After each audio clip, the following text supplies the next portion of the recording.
I knew that Death Stranding was gonna be one of the two things. Either a 95 plus out of 100 game on Metacritic, and thus an immediate game of the year for many. Or, well, a really great Hideo Kojima game. After following this game for the past few years, ever since its announcement, and being a huge Kojima fan due to having played a few Metal Gear games in the past, it would be a lie if I said not seeing unprecedented praise for this game doesn't upset me slightly. But even though I do admit that, I completely understand why this game got the reception that it did. If Death Stranding was a 10 to 15 hour action game with mechanics as tight as the one seen in Metal Gear Solid 5, I'm pretty sure critical reception on the game would have been overwhelming praise. But this game isn't that. It's a hugely polarizing game because it tries to do something completely different. Usually, if you critique something, you hold it against a yardstick of sorts to judge the work in question against. But if you're dealing with uncharted territory, things get a lot more complex.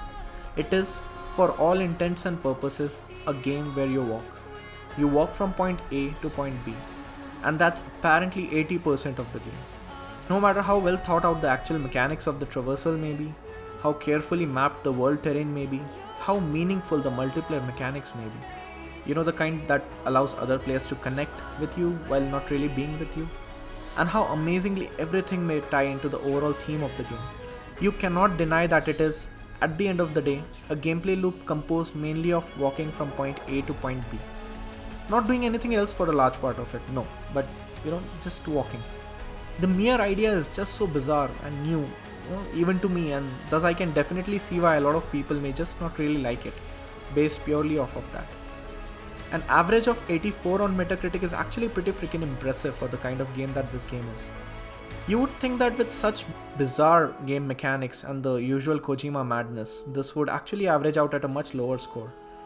Either way, that's just me thinking out loud. At the end of the day, Metacritic or any other score doesn't really matter. What matters in the end is whether you get something meaningful out of the experience.